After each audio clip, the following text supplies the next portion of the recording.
Bem-vindos ao canal Calde Esportes, eu sou o Lucas Calde e vou te deixar muito bem informado com notícias de futebol.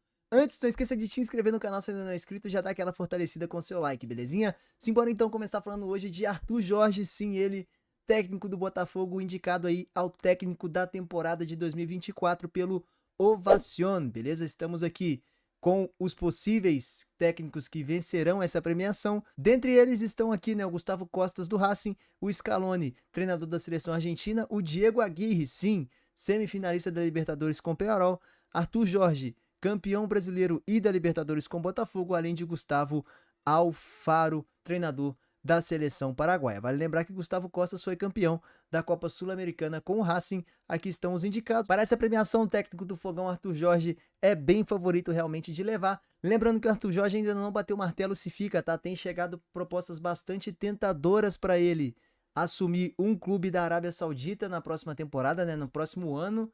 E ele ainda não definiu se fica ou vai embora do Fogão. Ele deu uma entrevista para uma TV portuguesa e ele deixou totalmente em aberto o seu futuro. Muito provavelmente que em breve saberemos qual o caminho que o Arthur Jorge vai seguir, né? Se ele for seguir no Fogão, a resposta tem que sair rápida, né? Daqui a pouco já começa a pré-temporada pro ano que vem, uma temporada bem longa pro Botafogo, né? Com recopas, Recopa do Brasil aí, Recopa não, né? Supercopa do Brasil, Recopa Sul-Americana, também o Super Mundial lá no meio do ano, o calendário realmente bem movimentado para o Fogão, que tem que ter essa decisão do treinador o quanto antes. Seguindo falando de Fogão, o Botafogo tem interesse em contar com Almiron para a próxima temporada, tá? Um meia paraguaio de 30 anos de idade. Ele vem de uma longa sequência assim de não ser tão bem aproveitado por conta do Newcastle, tá um pouco encostado lá no clube inglês e negocia uma suposta transferência para o Botafogo. Os valores giram em torno aí de 10 milhões de dólares, no caso 61 milhões de reais. A gente tá vendo o Palmeiras aí pagar 118 milhões, 115 milhões pelo Paulinho, fazer propostas também altíssimas pelo Andréas Pereira.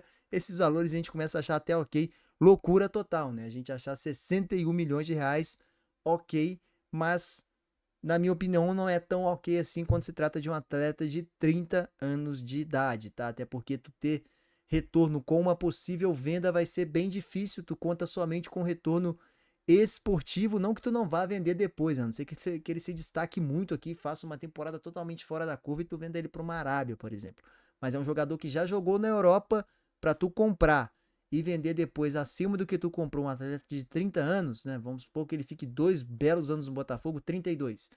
Já não é tão fácil vender assim por cifras altíssimas, né? Não é tão fácil vender por valores astronômicos. Então seria um investimento totalmente esportivo que o Botafogo deveria visar caso invista isso, beleza? John Textor gosta do atleta, como diz essa matéria aqui do GE, mas, na minha opinião, se for 61 milhões por um atleta de 30 anos, eu acho um pouco arriscado, porque tu conta somente aí, inicialmente, né, somente com o fator esportivo. Obviamente que o cara pode chegar aqui, ter uma temporada fora da curva, estourar e voltar para a Europa de alguma forma, ou como falei, ir para a Arábia Saudita, né, um mercado que está fomentando a grana, podemos assim dizer, né, como já foi a China em outros tempos. Mas, na minha opinião, é um risco sim tu assumir uma contratação, um valor tão alto por uma contratação de um atleta de 30 anos. Vamos agora falar de Flamengo, a situação dos lesionados do Mengão, como está a situação de cada um dos lesionados para a próxima temporada. O Insider Fla resumiu isso em um vídeo pra gente, vamos dar uma conferida aqui.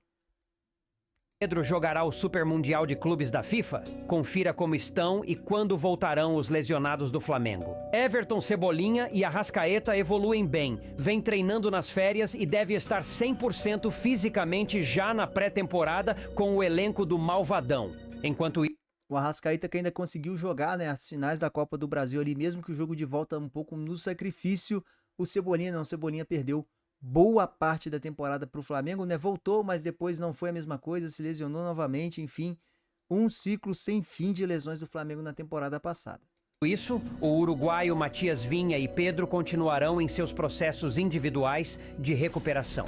O uruguaio teve uma lesão multiligamentar e uma fratura na tíbia, mas a evolução está dentro do esperado e deve retornar entre junho e agosto. Ou seja, ele machucou, não sei, há 2, 3 meses atrás e vai voltar em julho, agosto do próximo ano.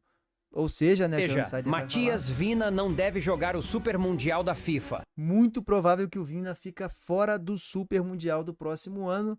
é o risco também de tu ter jogadores, de tu ter no elenco jogadores com salários altíssimos que tu tem que continuar bancando esses salários sem usufruir deles dentro de campo, né? Mas é um risco totalmente calculado no futebol, porém faz falta e uma falta enorme, é um investimento que o Flamengo fez, um investimento salarial que o clube faz todo mês para ter esse jogador lesionado, porém, acaso, né? Não tem como tu controlar nem prever que isso vai acontecer. Obviamente, o clube não quer que isso aconteça, o jogador muito menos, mas faz parte da profissão de jogador, que a gente sabe que é um tanto quanto arriscada no sentido físico, né? E isso pesa às vezes tanto para o jogador que fica muito tempo parado depois, ele vai voltar em agosto. Qual o ritmo dele, né? Quanto tempo ele vai levar para retornar ao ritmo de jogo de fato, né? Ganhar confiança depois de uma lesão dessa. Tu tem uma lesão dessa, tu não fica 100% confiante que tu vai voltar a correr 100% seguro mental, né? Tu precisa de um apoio psicológico, fisioterapêutico e etc. Logo, o Flamengo irá com Alexandro e Ayrton Lucas como laterais esquerdos. O Vina machucou e o Flamengo ainda tem Alexandro e Ayrton Lucas. Na minha opinião, bem servido na lateral esquerda. Tá muito bem servido comparado a muitos times brasileiros, né? Tu ter bons laterais é bem difícil, que dirá 2, imagina 3 laterais, né? O Ayrton Lucas oscilou bastante na última temporada, mas já mostrou que pode sim dar conta do recado quando solicitado. Já o atacante Pedro, por sua vez, trabalha para estar à disposição para o Mundial de Clubes em junho. O 9 bolado vem adiantando etapas e deve jogar o Super Mundial. Entretanto, o Flamengo vem buscando atacantes para que segure a barra até que Pedro volte. Pois é, pra mim o Pedro é o principal reforço do Flamengo para a próxima temporada, é o Pedro bem e voando, tá? O Pedro bem e voando, ele é o principal reforço do Flamengo para a próxima temporada, porque igual ele no futebol brasileiro, na minha opinião, a gente não tem com essa capacidade de posicionamento e finalização que o Pedro tem. Um jogador muito técnico e muito inteligente para estar sempre no lugar certo, na hora certa, fazendo os movimentos corretos, né? Para conseguir dar alegria aí para a torcida do Flamengo. Show de bola? Bom, esse foi o nosso vídeo de hoje. Atualizamos aqui vocês sobre a situação dos lesionados do Flamengo. Falamos também do rival, né, do Botafogo, a situação do Arthur Jorge e o Botafogo sondando Almiron para o próximo ano. Um pouco mais curto também, né? Mas tô gravando esse vídeo ainda no Natal, ou seja, a situação um pouco parada. Acredito que daqui para frente vai ter bastante movimentações. Bom, te inscreva no canal para tu não perder nada. Tamo junto demais. Até a próxima. Valeu, falou e fui.